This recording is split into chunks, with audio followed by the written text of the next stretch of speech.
everybody. This is the Post Movie Podcast. I'm Steve Head. I'm John Black. And we're happy to have again with us Greg Valente. He's a film critic with the Eagle Tribune here in Massachusetts. Hey. It's like I pause, I wait for the response, and then there's no response, so I end up staring at you. Like, okay, talk now. Right. And then on this week's episode, we're going to talk about the film that everybody's talking about. I mean, welcome. Winnie the Pooh. Winnie the Pooh. And Hobo with a Shotgun.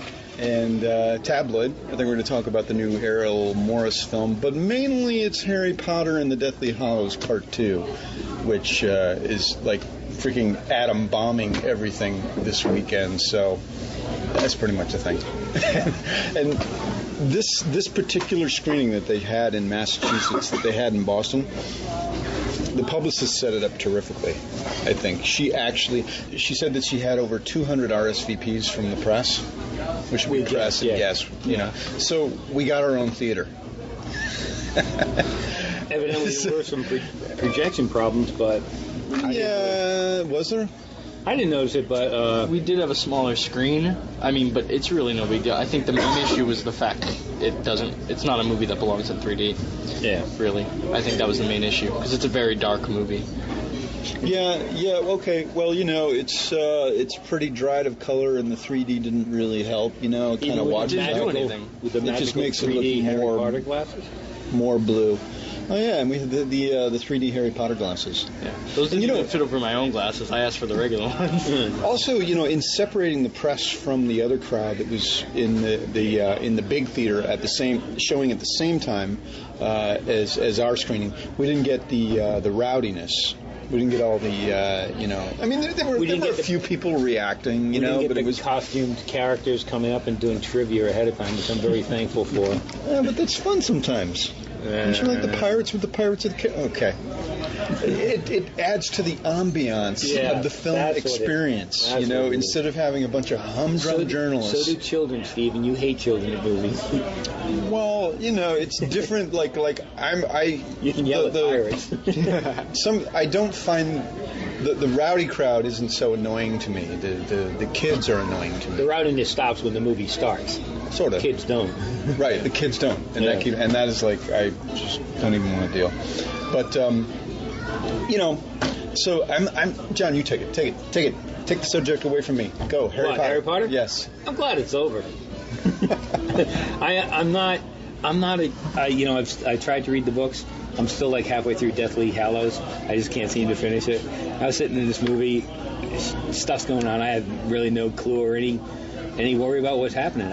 I'm glad it's over. It was... People are going to draw so much from this. You know, that's fine, because this isn't fans. These are fanatics, and they've been. I'm glad it seems like everything worked well as far as good adaptations of the books, and everyone's real happy about it and all that. But I don't think the kids are very good actors. Well, I got to disagree with you there. Really? Yeah, I completely disagree. They just stand and stare. I think there's a part. I mean, I'm not going to ruin. I mean, come on, ruin it.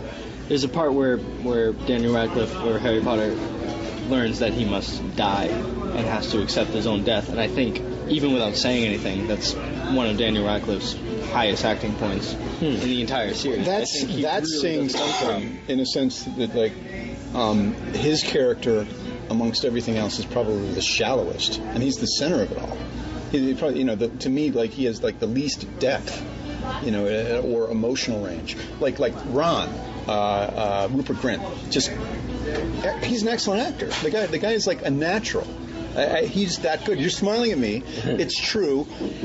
Rupert Grint is a really, really good actor, and so is Emma Watson. These kids have natural ability, screen presence. It really works, and I think a better range than Daniel Radcliffe. And in this movie, their performances are terrific. But all we can judge them on is these characters, and that's a problem. They've played these characters their whole life. You know, when they started doing it in the first couple of Columbus films, you know, they weren't like.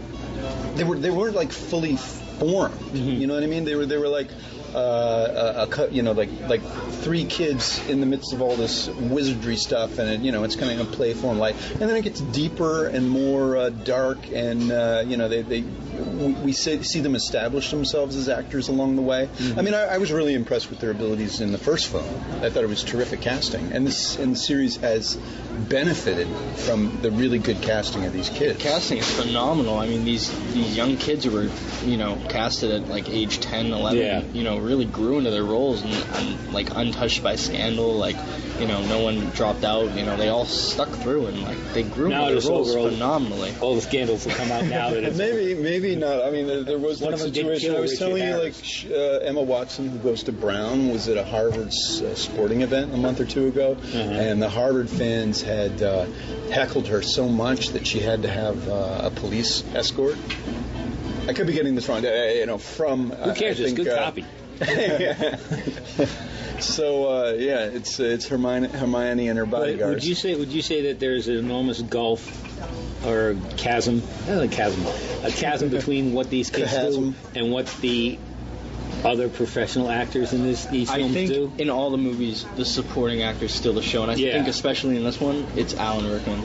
Yeah, all the way. Oh, sure. This is actually all about Ray Fiennes and Alan Rickman. Yeah. This is like the New York Times says it's a masterclass in acting. These two. Yeah. And it's nice to see Maggie Smith too get some more screen time because she's kind of been in the shadows for quite a while in the movies. I was a little annoyed the way they kind of brought everyone back. I know they kind of have to, but like the camera walks by Emma Thompson, and you're like, hey, who's that? But I mean, she was annoying when she was away from the studio. Yeah, that's it. She was hanging out. She was at craft services, just stealing free food. Come on down. She was in costume anyway. She wears that stuff all the time. But I do think that Alan Rickman, in particular, like you said, because there's not only that voice, the cadence of Snape is so cool, but his body language in this movie was just so on target. The weariness he has of this fight, and then as the story evolves and you find out when you learn about his character, there's this awesome flashback sequence where Harry looks into the pensieve, which allows you to see memories, and what. It's called the pensieve. He sticks his head in the water. Yeah. Okay. And he sees Snape's memories, and it's just this really moving sequence. Yeah. And I think it's some of Alan Rickman's best acting in the series at least. He's got like a Richard III quality, It was, and for Ray Fiennes to do all that acting underneath that makeup, with no great nose villain. He's also an incredible physical actor. The vibe I was getting from him as Voldemort here is that just a quick thing about Voldemort, like he's been in the series now for 5 films, or when did he come in? Ray Fiennes came in the 4th film. He was like Voldemort was like an entity. Now he's completely corporeal, and he's like Nosferatu. You know what I mean? Yeah. He's got like this creepy sort of hunch sort of thing, and his fingers. It's like he acts with his fingers. And again, when the story turns on what's happening in his character, it's those little motions of body language and cadence that the little things always matter. Yeah, so it's like acting lesson number 1. And that's what I don't think the kids or screen do. acting. That's what I don't think the kids do. I don't think they have that nuance. They're kind of just characters. I totally disagree with you. That's Watch fine. Emma Watson. She's great at it. She's great. She has all the little looks and gesticulations. I look forward to seeing her in something else besides Tales of Desperatu or something. Well, the kid, what's voice actor. So I didn't realize. There's a great scene towards the beginning of this film where they have to double as Bellatrix and I forget who Rupert Grint was playing, but he was just wearing a disguise. They just have to sneak into the bank. That's like Gringotts. Gringotts. Very good, John. I'm impressed. I've been at this for 10 years. I should know a couple of things. I dig the scene. It's costuming. Although I will say there's a couple moments in the film that it's a tight film. It's not, to me, it didn't have like a boring midsection like the first part had. But there's a few moments in the film, like when they get into the bank, it's not playing to the movie. It's playing to life after Harry Potter. It's like, oh, now you can ride the Harry Potter roller coaster. Now you can. It's what do you mean? In the bank. They always did that. That's how you get around in the bank. That was in the first. They're setting up the theme park for the ride. 3D. You know, I think it was Right. also for the 3D. When you mentioned the transformation when Hermione takes over Bellatrix, yeah. that's a great piece of acting by Helena Bonham Carter. Yeah, because she has to act like Emma Watson. Well, That's yeah. you know, it's Emma Watson's voice, but it's a great piece of acting by Helena Bonham Carter that I liked a lot. And that was something too. All right, so we spent a decade with this franchise, right? Mm-hmm. And longer with the books, and it's part of our culture. Blah blah blah. So the movie ends, the big battle's over, the screen goes dark, and the lights or a card comes up and says 19 years later. Mm-hmm. 19 years. Okay, we're getting into some spoiler territory for those who haven't read the book. It is an epilogue, you know. An epilogue where it's 19 years after the fact, and what are these people? They comb their hair a little different. They just didn't. Right, they look silly. Ron's got a little bit of a comb over. Yeah, kind of a Hermione touch. doesn't look different at all. She's 40. They're They're 40. 40, yeah. And she looks The same. 19. I mean, it just kind of looks silly. Harry I know and Ron it's kind of important. looked It was does look amusing. silly, but I mean, It was such a great moment for those who finished the book, I guess, that, you know, they chose how life goes on afterwards. Mm-hmm. And it just doesn't seem to work for me in the movie. Well, it's an endearing way to finish the film, but for me, it kind of got back to what I didn't like about Hogwarts was all the rules and the things you had to do to set up to get into the world. I was whatever. Your fucking points, your rules, your sorting hat crap. Oh, sorting hat. Whatever. You know? I mean, I think the epilogue, at least in the book, was really sweet, and I know. Yeah. I mean, it really had to be done because it's kind of like closure for the entire series. But I think if they had used actors playing, you know, older versions of them, it wouldn't have worked because you kind of want to end with the people that you they you've deserve watched. it. Yeah. And you would have thought, wow, Harry just weirded out on us. Yeah. He grew into somebody completely different. I mean, Harry looks like makeup Zach is always a Galifianakis. little weird. But Yeah, it just I don't know, but I'm sure it's a little goofy, but it works. yeah. But let's just think I would say again, I've only read some of the books, but you've read all the books, right, Greg? Yes. But John, that's okay. You don't like we as film critics ideally should just be judging the film as an artifact and not. But and not having read word one of J.K. Rowling's stuff ought not to matter at all. In my mind, it doesn't matter. Although people who will listen to this and say, "Oh, you don't know this, you don't know that," well, we don't have to know that. Well, but the We're point I film was going to critics make is judging a that film. this series has done justice to the books. It has. Yeah, I mean, I personally wrote my review from the perspective of a fan because the book started coming out when I was in second grade. Ow! Ow! Lord, man, are you kidding me? Yeah. Man, I thought 10-year-olds now that's in the college cruelest thing you've ever said riding to me. freaking brooms into the theater was immature enough. But Craig, that means you were what? 2. You were 2 years old. You know, the thing is, was this 1999 or 2000? 2001, the first movie came out. I was 11 when the first movie You came gotta be kidding out. me. He actually read the book when he was 2, so I give him credit for that. The first book came out when I said second grade. Oh, second Where are you grade getting 2 from? All right, whatever. Second grade. Christ, the first book came out when I was 13 years they've been around. This, at least Harry Potter, the world of Harry Potter, 13 years. Yeah. That's more than half my life. So I wrote my review from the perspective of a fan. Right. And I think they've done a phenomenal justice to the... How old were you, John? I was 32. 13 years ago? I was 38. 31, 30, going on 39. Damn. So I had to like hire. I had to like find families with kids to go buy the book because you couldn't be a 39-year-old guy I buying a remember, children's man, book. like buying this is like, I'm in the children's section. Yeah. I'm buying a children's book. I did buy the first book. See? You know, I bought it. I read the first 3 chapters. I got up to where, what's his name, the big guy, giant guy, and the Hagrid takes the baby, flies off into the cloud, and I'm done. You're like, this will never amount to anything. Yeah. That's it. Wow, man. But now, when you were talking about as film critics, blah blah blah. Yeah, it's an artifact. Can you Film. Can you judge? Yeah, but can you judge this movie on its own without having seen part 1? Well, that's I think it's kind of got to look at them together collaboratively because it is one big movie, part 1 and part 2. Yeah, they do a very little 5-hour movie if you look at it. 5 hours. This is the shortest movie, right? It was short, yeah. It was like just under 2 hours. You know, that's actually what's good about it is it's tight. and it feels doesn't mean really it's complete. tight. It moves along at a really good pace. Everything about it is interesting. You know, it's not focusing on anything that isn't like super. I mean, we're talking about you know, grand stuff here. The destruction of Hogwarts.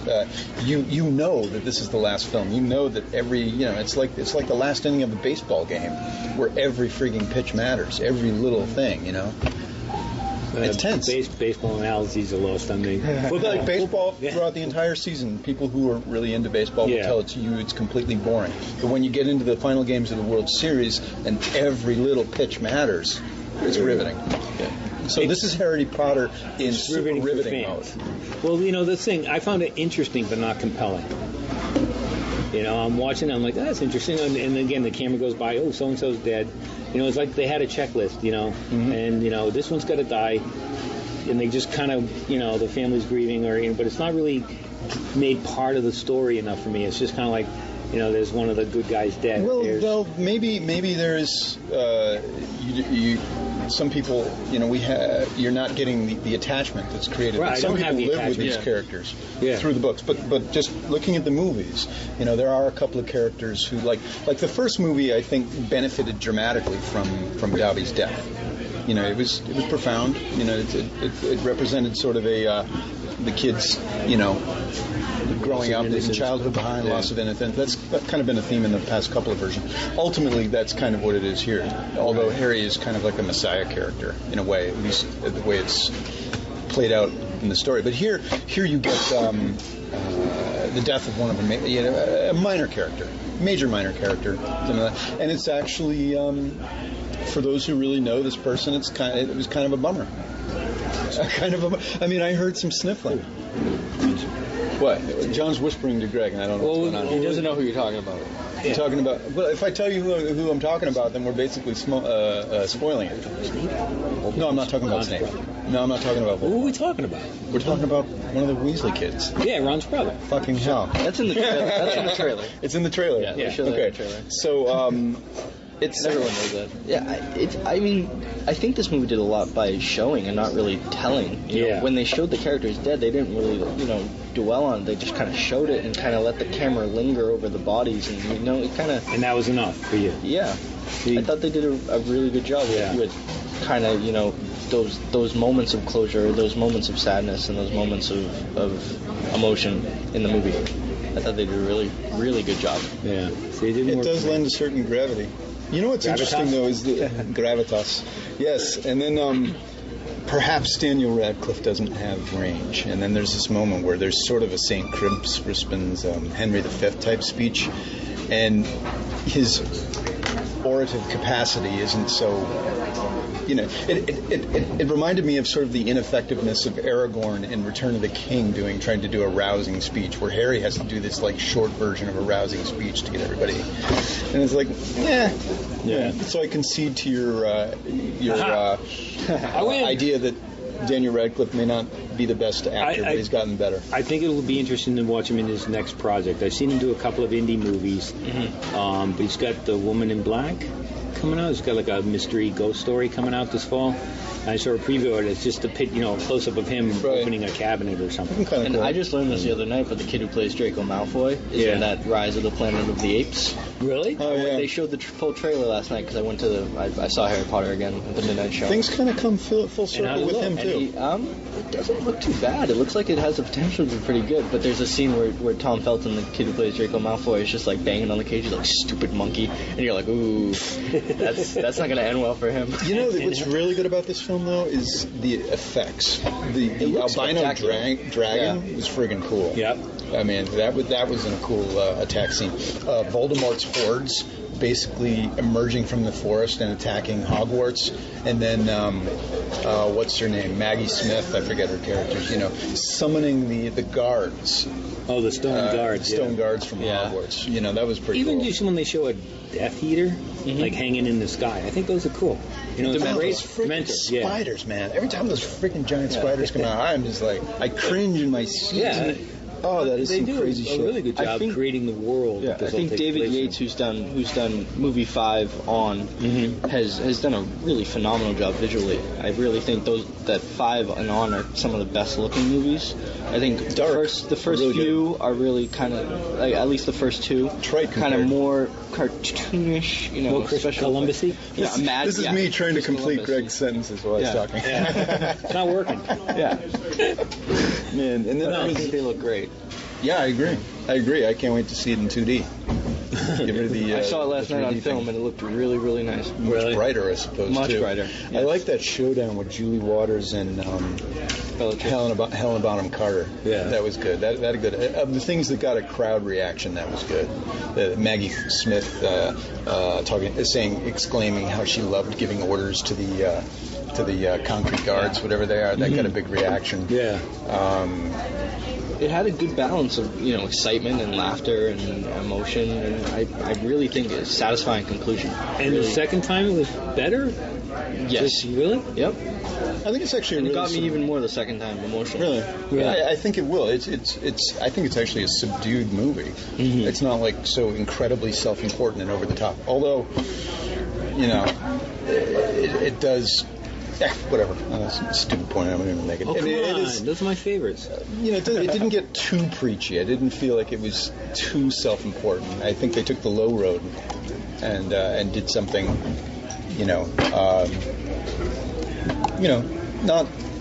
not so heavy, not so self-important.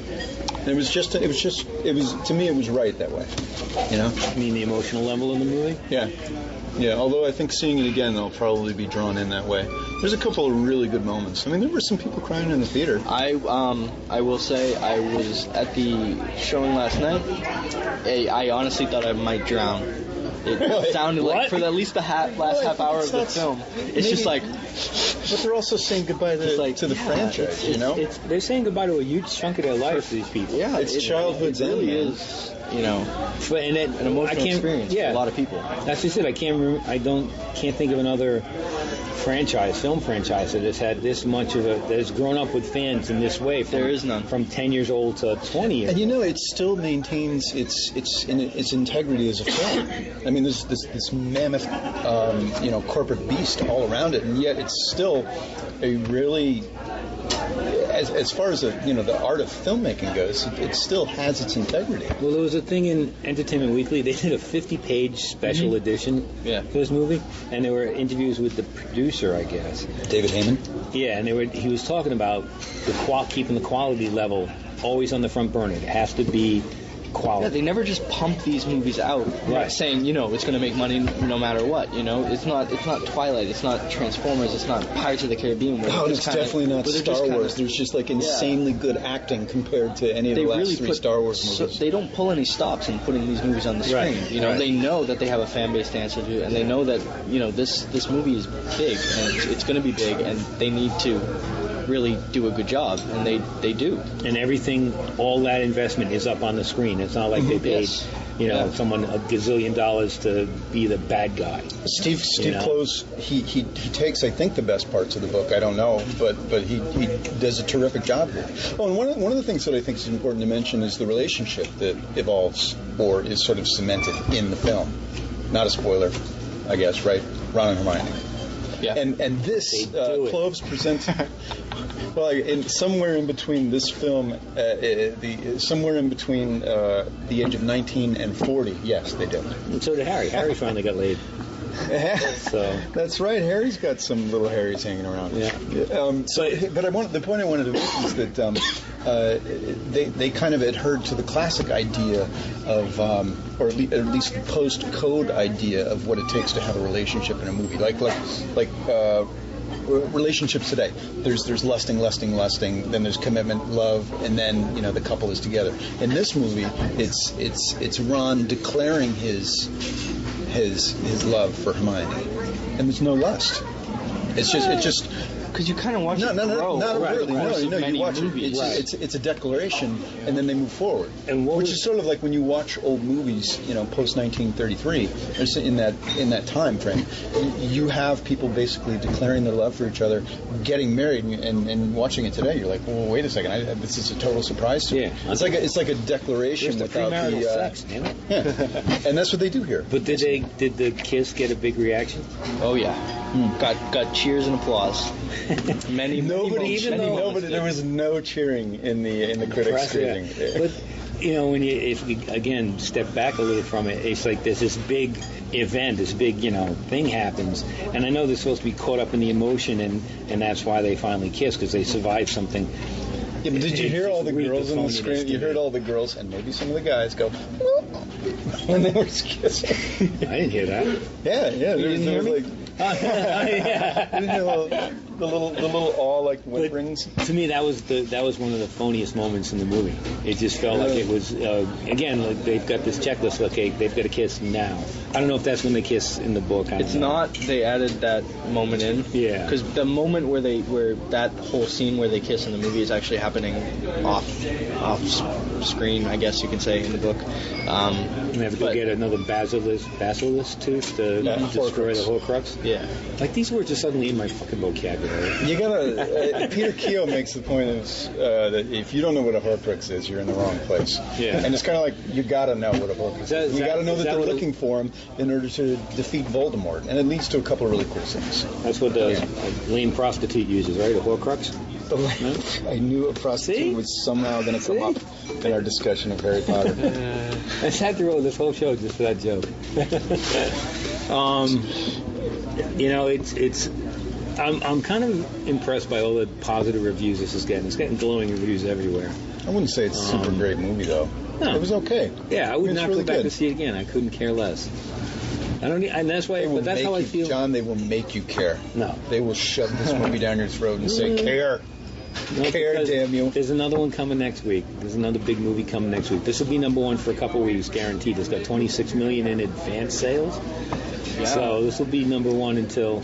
Well, hopefully, it won't be crowded again. I mean, Captain America, probably. Yeah, it's at 2 weeks. Yeah. But this will hang around in theaters for all summer. Yeah. I'm going to study it, and we'll get to learn all about the characters. I'm going to go home and write my fanfic. I'll be working on it all weekend. John, you're looking at me with a surprised look on your face. No, like you don't know. I think it's true. You write fanfic, don't you? Fanfic? Can't say the extra syllable. I can't even spell fanfic. You mean fan fiction? Yes. No, I don't write fan fiction. Okay. Well, okay, that's what I'll be doing this weekend. Okay, working on my Harry Potter fanfic. You're going to do the sexy part, the sexy bits? I don't know. I mean, I think I could take the relationships anywhere I want. Yeah, take it to Ron and Harry. Wand play. Well, I mean, you do. There are Ron, Harry. Yeah, you can. Basically, pretty much anything else. You can. Anyway, okay, that's apart from the film. Right. Ron and Harry in fanfics have had relationship with each other. Where do you find this stuff? So where did this come from? Yeah. This is Harry Potter fanfic. Now I'm embarrassed to be in public. Yeah. Somebody's talking like this wand stuff. All right. Okay. All right. Don't you edit that part out either. I want that part in. I'll keep it in. We finished with this? Except for mentioning perhaps the religious overtones in the film. There's always been a little bit of that. But it's not as really it's not as bad as Chronicles of Narnia. Right. Anyone who saw the last movie was just like, wow. Yeah, I'll be seeing it again. Shove it in my face. Yeah. I wouldn't worry too much about the 3D. Although you're lucky, I guess, if you get the Harry Potter 3D glasses. I mean, is that a prerequisite? When you pay for the 3D, you get the 3D, the circular Harry Potter. Limited edition. Yeah. They're selling for like $2 on eBay now. It's a bargain. That's a 200% profit over what I gave mine away because I was like you. They didn't fit over my glasses. They didn't fit my big fat head. You had to switch it. All right. I would love to have met the people who paid for the marathon at the Boston Comic. There was? Yeah. One? All movies. Like back to back. Over the course of 2 days. Was it? I don't know. Yeah. That's crazy. Yeah. Wow. No, I wasn't aware of that. That's a lot of It's a lot of Potter. Some sore eyes. Yeah, I was gonna option a story where I did a marathon, and then I'm like, I don't have any time. Yeah. This is like 16 hours worth of movies. I don't have that much time. Wow. Yeah. Crazy. All right, let's move on. I'm sure something else will come The up. other big regarding opening Harry. film this week, the film I like more than Harry Potter, What? Winnie the Pooh. John, okay. Winnie the Pooh. I want to say right away, I haven't seen it, and I want to see it. I just don't want to be in the theater with all the annoying little... You would have hated oh my the God. press Oh screening. yeah, there were some loud kids doing that. It was like the movie, and then just didn't have kids the whole movie. And we're sitting in the press rows, so there's empty seats. The lights go on, and that's when all the parents come out of the woodwork to sit in the row. I actually I heard this in the doc, a mom or a dad asking Jim Vernier if he could move. Holy... And it was like, I'm waiting for the thunder and lightning to strike. And he did. He moved. It was like, wow. I feel the annoyance Oh, in the core of my soul. So here's this family sitting at the end of this, Holy crap. at the end of my row. Dad, cute little kid in her PJs. Mom, and I think Mom's got a shoulder bag that she's leaving in the aisle. No, it's an infant in one of those baby carriers. And she's just leaving it in the infant. And Vernier turns around and goes, "You think that's a good place to leave your kid?" This is going to be the greatest screening ever. But as much as the kids were rowdy and stuff, once the movie got going, it was so much fun to be sitting there and hear them laugh. They loved it. And it freed me up John, to you laugh, got too. me. You No, got me. they See, were- that's the other side of seeing a movie with kids. Yeah. I'm thinking like this is annoying as hell. That little girl was standing there with her you know- PJs and just like glued to the screen. She laughed at everything. She got scared when the monster came, and went to her dad. It was just like this other little show going on think- next to me.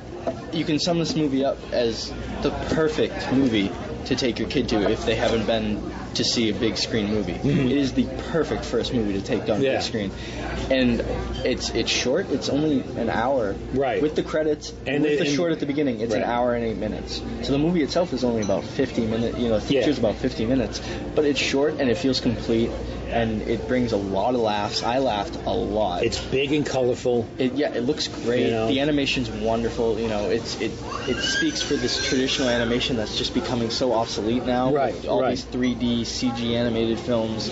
Christ, man, you're making me feel bad about not seeing it. That was the great thing about that I liked was that And it it was an was- old school movie. It wasn't that you could tell they used some computer, like when Pooh has a fantasy about honey. Here's like an acid trip about honey. Yeah, and He's that's like biting off heads. Well, what's the dramatic setup? Pooh wakes up and he's hungry. It starts off kind of He's familiar. still like, looking for honey. Pooh's looking for honey, Eeyore's missing a tail, and then the new storyline is that Christopher Robin leaves a note saying he'll be back soon, and Owl misreads it as saying he was captured by a creature called the Baxen, and then he makes up this creature, and then they have this elaborate scheme to like try and save Christopher Robin. Yeah. And it's just a delightful movie. And the thing is, this works with all the classic Disney movies, is that, all right, there's a straightforward story, all that happens, but like when they come up with the rules of what a Baxen does, it breaks into this wildly animated musical number that is all chalkboard It's all drawing. like chalk animation. It's really crazy. cool. Pooh's acid trip for honey. Yeah. The animation is insane. Yes, if this That doesn't get a alone will best, get me to see the if this movie. doesn't get a Yeah. best Acid Trip animated for Honey. picture Yeah. nomination It's at the hilarious. Oscars, I'll be surprised because And- the animation is phenomenal. And Really the is. voice Why didn't they talent. just call it Pooh's Acid Trip? Yeah, would have got more people there. The acting, the voices. Again, if you grew up on Pooh, you notice that Pooh's voice is different, Owl's voice is different, the narrator's different. So what? So it's not Sebastian They Cabot, still it's John Cleese. They sound good. Yeah. You got Craig Ferguson doing Owl. Piglet. Remember the guy who did Yeah. Piglet? Yeah. The guy with the glasses who was in Five Angry Men? Yeah, he was a patient on the Bob Newhart show. It's that voice. Sterling Holloway was. Yeah, he just passed away a the couple voice of years Pooh, ago. Yeah. So, but the fact is that that's the only real updating, and they all take it seriously and do the job. And Yeah, it's old school animation. It's simple and it's really, it's filled with glee and excitement and humor. You guys, There's I no- feel so guilty for not having gone to the freaking screening a couple I days really ago. have no complaints. There's Okay, no I'm wink, just- wink adult jokes.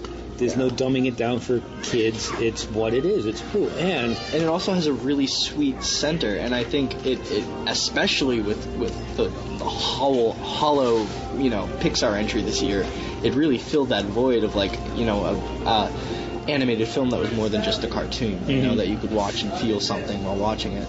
And I think that, especially after the disappointing Cars 2, it really felt good to watch and that. the rockin' soundtrack. The rockin' soundtrack. You had Zooey Deschanel. Zooey Deschanel, yeah. Because I didn't realize it when, that she's singing the theme song. It just sounded like a woman singing the theme song. But then I recognized her voice, and she's got songs. Is it Zooey Deschanel, or is it she and him? It's her. It's her, and she's got a really soft voice, and but it works with well. the film. Yeah. And they're sweet little songs. And they have, these cute musical numbers, and it's just... But not putrid, which is a mix of cute when it turns putrid. Okay. They're not that sickening sweet kind of, Right. It's just kind of like, it's a completely forgettable little ditty. Move on to the next one. But all the time when I was walking home, in my head was, Tubby Little Cubby, all stuff with Fluff. He's Winnie the Pooh. It just hooked me. Yeah. All right. I'm getting all. Now, will it get lost in the Harry Potter mania? Yeah. No. Sure. Ooh. We've got both sides here on. I will. What's my line? I will Who's just going to beat Harry Potter at the box office? No, it will not. But I will speak from. I think all the little kids who are too young. I think a lot of parents will take kids to see this weekend. Right. And I also think I know a lot of people my age group are excited for Winnie the Pooh as much as they are excited for Harry Potter. Because the joke is, I agree. A part of our childhood ends. We see Harry Potter, and then we can just go regress and watch Winnie the Pooh. And I think it's going to do well with so many age groups. I think it bridges all these generational gaps. Yeah. I think grandparents can see it, parents can see it, little kids can see it, teenagers can see it, young adults can see it, and they're all going to enjoy it. And to me, it says late 60s to me. I mean, I might go see it again with my brother, who's 17 years old, because he's really excited to see it. Because we both watched the movie, as kids. And Eeyore, I would go for Eeyore. But then again, I'm just saying because I haven't seen it yet. I'm kind of just thinking when would be a good time to go when no kids would be there. Yeah, because you want it when Eeyore tries on a different tail. And but then you're like, now you're saying the kids laughing makes it enjoyable. Now I'm like, but that was my experience. Okay. If I was 10 rows back and sitting next to one of those kids that was crying, it would have ruined it for me. Yeah. I would say the 10 o'clock screening at Pooh would have too many kids. Sitting there alone. Right. Yeah, they gotta have multiple, a lot more screenings than usual because it is a short movie. Yeah, that's where it'll make money too. You can have one every hour, That's where it'll make money too because they can just crank out and have it in 2 theaters and have as many There's the argument too. Potter. Should people be really charged full price for this? For an hour long? For an hour long? Because it's an hour long? No. It's not in 3D, huh? No. It's a bargain matinee thing. Yeah. It should probably be $6 all the time. I got to put the brakes on this Pooh conversation here. Why? Was there anything you didn't like about it? Nope. Perfectly Pooh. Perfectly Pooh. Yeah. I loved it. All right. Hobo with a shotgun. Which is the title of the next Pooh movie. Pooh with a shotgun. Which has been playing midnight shows at the Coolidge, I think a couple times past couple weeks, I think. But it is Ned has it over on the over at the Brattle on the 27th. And it's out on Blu-ray. And if it's there's out any on Blu-ray. movie you want to invest Blu-ray money in, it's Hobo with a Shotgun. Man, it is a fountain of blood. I mean, it is like, if you can imagine people as being not like people, flesh and bone, but basically like bags of blood. Because when you take a shotgun or any of the decapitations or horrible things that happen in this film, it results in like water balloons of blood. And the film is such a low-budget production that sometimes you can see where they've substituted a water balloon full of blood for the head that was there, and you don't care, because it's going to blow up. It sort of tastes like in this like RoboCop future degradation of society. Yeah. Society is post-apocalyptic. Corporation runs everything, so everything's about profit, and nobody gives a crap, and even the police are bought by what do they call this guy? Like the Duke. He's like the main bad guy, and he's got these 2 sons that are like just like constantly in a mode of like bloodlust, just out to kill, and they can get away with everything. And Rutger Hauer plays this hobo who's just witness to these 2 sons who are doing these just like violent acts on I think basically it's kind of like a game show atmosphere, like a game show atmosphere. So they've decided that all homeless people can be killed. If you can declare yourself homeless, or if you are homeless, we'll kill you. And he's basically had enough of this, and he just wants to buy a lawnmower. He just wants to get his money to get, he has a dream to buy a lawnmower. Buy a lawnmower. And in the process, why? Who knows? I think because grass grows everywhere. I guess. I mean, this isn't like his girl in the movie. She's this like 19-year-old hottie, and she is a prostitute, and she basically like she says, well, I fuck for a living, and she's kind of taken him in after he was drawn on with a knife by one of the sons. You think they put the knife deep enough in his chest for it to be fatal, but no, just drawn. Yeah. So anyway, they band together to fight against these. It's that simple. Yeah. Just get rid of the bloodless kids and then take out the main guy and do it with a lot of decapitations, some head popping, some guns to the groin, blood flying everywhere. I mean, pretty much everybody's drenched. Yeah. This is all done for the exploited nature, good old-fashioned pleasing grindhouse, fans of the Alamo Draft House. Well, I think if you go online and look at the poster for this movie, you'll know right away whether you want to see it or not. Because it's this crazy-eyed, Rutger Hauer with a shotgun, and there's bodies. It's a grindhouse poster, and you can tell if the movie lives up to the violence on the poster, you're in for a trip, and you are. This kind of does. I mean, it's insane. The dialogue is just, oh God.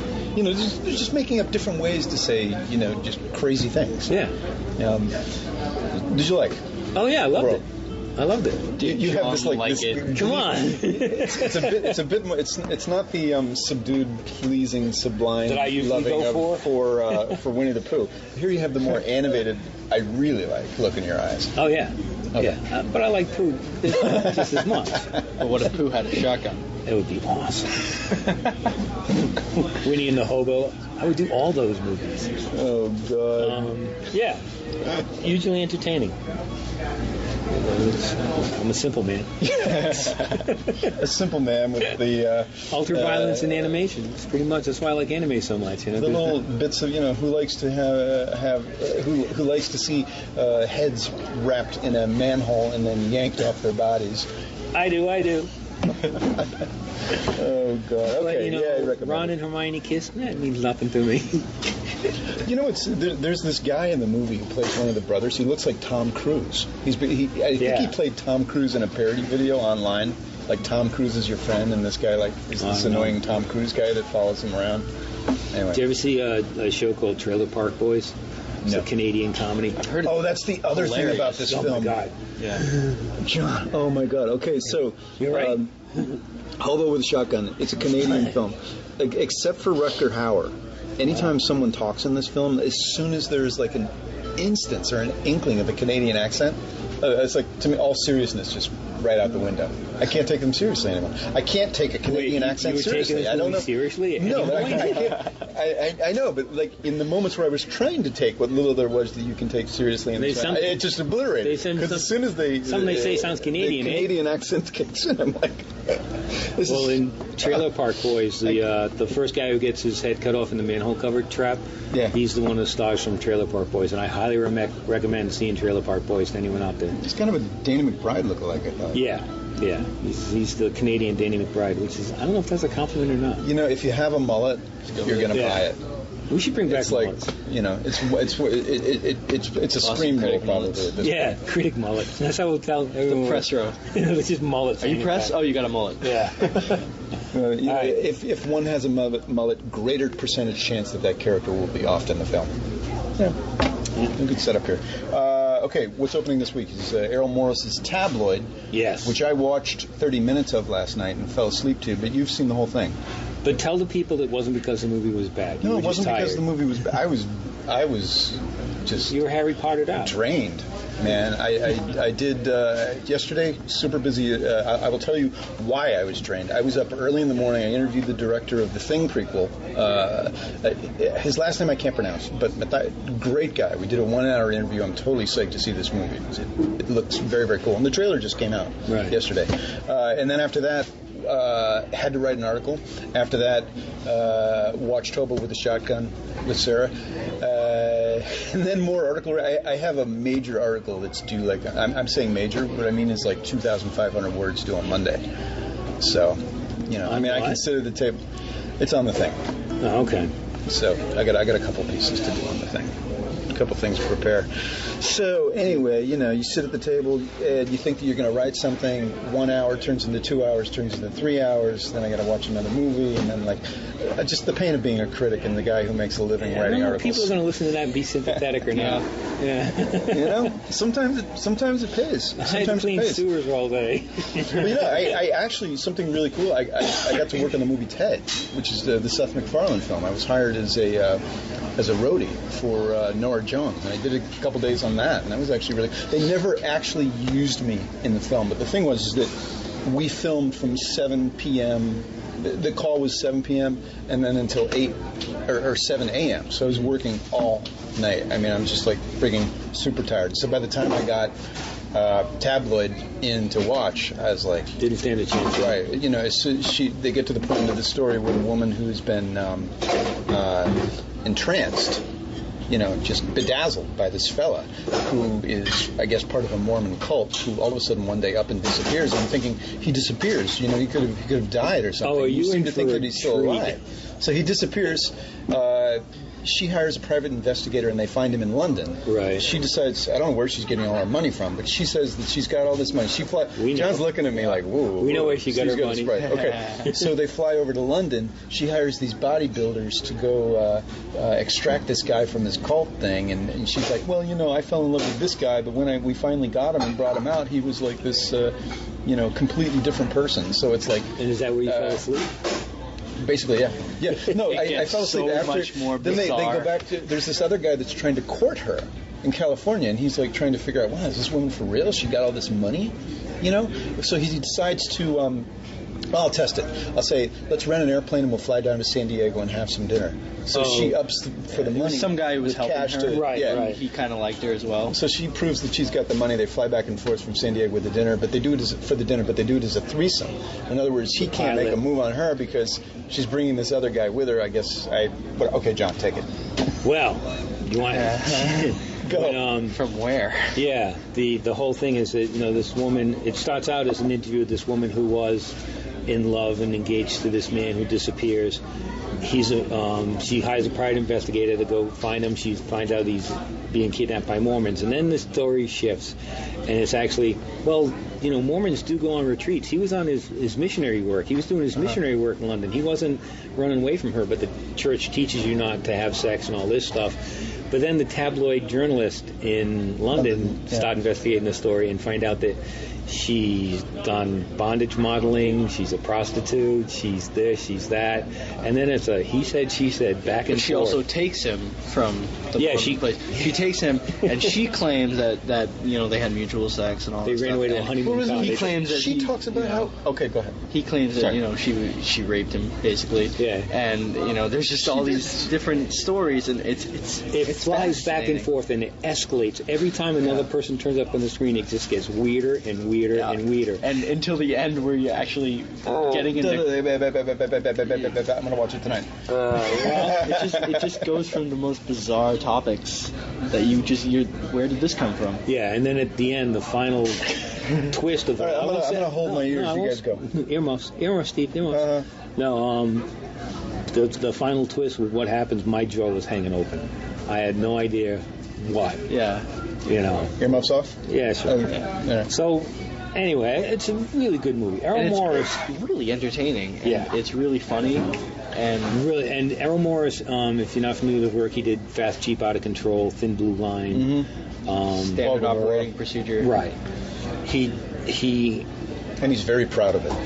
He should be. He does these. He has great use of animation in his movies and that visual is a particular style to this film. Absolutely. Yeah, his style works. Works poster too. So well in this, and it's a tabloid style. Yeah, but the way words are thrown on top of each other, and the way also they introduce a talking head character, and they throw tabloid stuff on in the background. So it's very fast. So in the space of like a couple of seconds, you sort of know what this person's about. Yeah, and he'll flash a word up and stuff. Yeah, it was. Well, you'll see when you finish it, Steve. It'd be curious to wherever you think the movie's going to go, take a left. Yeah. I would go as far as saying it's one of my favorites so far this year. Really? Yeah. I was really, really entertained. Yeah. Cool. And I was really surprised. I'm looking forward to it. Definitely. I had heard some people really didn't like the style of it. and it kind of turned me off. They're like, Steve, I hate this movie. You know, Who? Name names. You're on tape. David Kleiler. Really? Yeah, the elder statesman of film in New England did not dig the film. So, I respect David's opinion, but, I guess he's wrong. I'll give it a chance. Again. Man, picks of the week. John. No, you go. I got to find mine. Yeah. Okay, the first one I'm pulling out is Roger Corman's Battle Beyond the Stars, which has just come out on Blu-ray from the Shout Factory. And I haven't seen this in years. I haven't watched the Blu-ray yet, but I just want to let everybody know that it's out there and it's worth it. I mean, with a commentary by John Sayles. Really? Did he write it? He did. I get a kick out of John Sayles, his writing project. Well, story by John Sayles, but it's his early stuff with considering some of the the way his career has worked. When you look back at John Sayles' stuff like Piranha 2 and Battle Beyond the Stars, and I think Brother from Another Planet. Did he do that? It's surprising. Oh yeah. Surprising. Well, that's it. If you ever interviewed him, he's got this great. No, I haven't. He's got this great career where he writes movies. He's a script doctor. He writes movies for money, and then he goes and makes his own films. Mm-hmm. So he can make a ton of money writing Piranha and all these other things. And he's been script doctoring, to this day. What a great writer! And then he just turns around and writes his movie, so he can put out something like Honey Dripper, which I thought was great, but it didn't make a dime. I loved Matewan, and when it came out, I bought the script, and the style of his writing, I was just so incredibly impressed with. I just wished that I had had that talent, that he does. Anyway, Battle Beyond the Stars, which also came out as Paramount's Rango, which if you go back into our archives, John and I reviewed that at length, and I think we both really digged it. Yeah. You recall? Yeah, it's pretty Rango? trippy. It's Johnny Depp, although I think Paramount lost money on this film. They didn't do as well as they'd hoped. But it's it's terrific work by Industrial Light and Magic. Highly recommend. You saw it, Greg, right? Yeah, I really, really liked it. I love the animation's really great. Yeah, the weird, like when he's dying of thirst in the desert and he starts hallucinating. It's just it's such a different. It's quirky and it's weird, but it works, and it's very entertaining. It's definitely, I think, more for adults because none of the characters are cute. And it's kind of like this spaghetti western as well. God, some of the animation was so freaking creepy. I hated it. Liz sent me a book on the animation, like a hardcover coffee table book in the animation. It's like, there's some of the grossest characters, and some really talented voice work. Roadkill. Yeah. And then he hallucinates and he did that Clint Eastwood character, which is actually Timothy Olyphant. Yeah. Is the voice. Yeah. Which is pretty cool. I love that it was this kind of throwback piece to like spaghetti western, that it was also this lively animated film. Who was the snake? Bill Nye. Yeah. And then Abigail Breslin. I think she toured with it. She terrific. And highly recommend it. Rango. Yeah. Ed Beatty was the bad guy. Okay. There's let me throw a couple more at you real quick. There's two from Fox that just came out. Season of the Witch, which thank you, Greg. I kind of liked it. But can you perhaps elaborate on that fart noise? Like, it's just... Take two, Greg elaborating on a fart noise. Go. It's just with Nick Cage movies, you can have a really bad Nick Cage movie, like kind of like Drive Angry, but that's a lot of fun. And I think Season of the Witch was just really dull.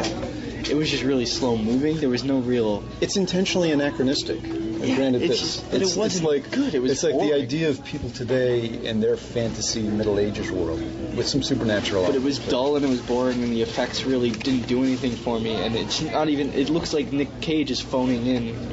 And Nick Cage phoned in a performance? Oh, by the way, that's what Mark Wahlberg said over the weekend.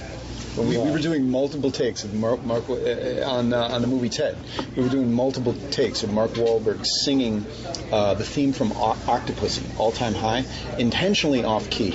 So Seth MacFarlane kept coming on the bullhorn saying, "I promise this is the last time you have to do it. You don't have to do this again. You don't have to go out of your way and do this." And Mark Wahlberg says back to him really fast, "I never phoned it in." Everybody's like, "Ooh." Yes. All right.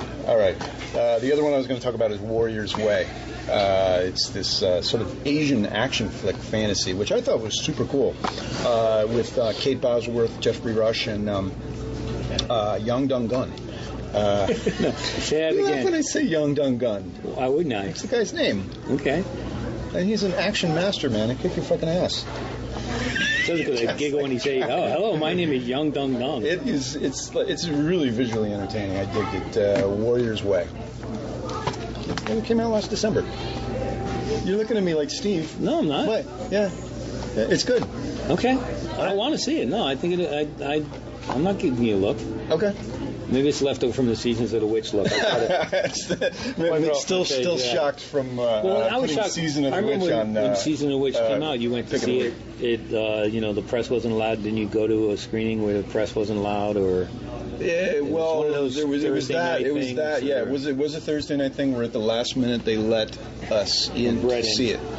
Yeah, I couldn't be bothered. Yeah, well, there was that. There was also Skyline, if I recall. But I like the last. All right, I got to move on from Season of the Witch, but I did like the Demon's Attack at the end. That was I haven't seen it. John, this one you mentioned to me before.